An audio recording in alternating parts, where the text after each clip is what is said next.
আজকে বাংলাদেশ মুসলিম লীগের স্টার কল্যাণ সমিতি যে মানববন্ধন করছে, এই মানববন্ধন থেকে আমরা মাননীয় আইনমন্ত্রী মহোদয়, মাননীয় আইন সচিব মহোদয়, সর্বশেষ আমাদের আস্থা মাননীয় প্রধানমন্ত্রী জনাব তারেক রহমানের নিকট ৬ দফা দাবি মুসলিম লীগ স্টার কল্যাণ সমিতির যে ৬ দফা দাবি। প্রথম দাবি হলো, এক, অধিক্ষেত্র সুরক্ষা। ২০০৯ সালের বিধি অনুযায়ী অধিক্ষেত্রে কর্তন বা পরিবর্তন যেভাবে দেওয়া আছে ২০০৯ সালে সেভাবে রাখতে হবে।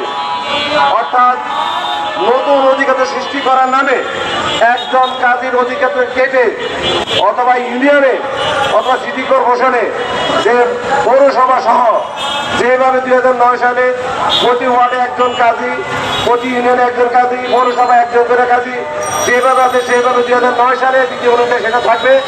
নতুন করে কর্তন করে যে পাইকার করে সেটা বন্ধ করতে হবে।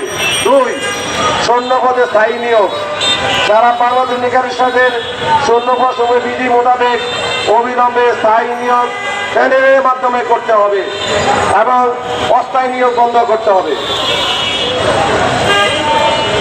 ৩ নম্বর, যোগ্য সন্তানকে সরাসরি নিয়োগ।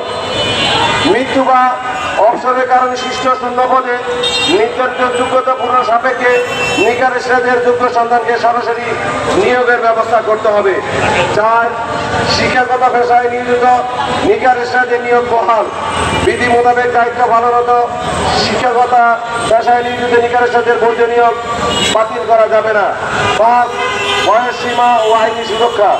নিকারের বয়সসীমা ৭৫ পর্যন্ত বৃদ্ধি করতে হবে। মোবাইল কোডের মাধ্যমে মোবাইল কোডের বিধান বাতিল সহ প্রয়োজনীয় আইনি সুরক্ষা নিশ্চিত করতে হবে। ৬, শিক্ষাগত যোগ্যতা কামিল পাস। নিকাহ তালাক নিবন্ধনের ধর্মীয় ও আইনগত গুরুত্ব বিবেচনায় শিক্ষাগত যোগ্যতা কামিল পাস নির্ধারণ করতে হবে। আমাদের এই ৬ দফা দাবি আপনাদের মাধ্যমে সরকার বাহাদুর নিকট আমরা পেশ করছি।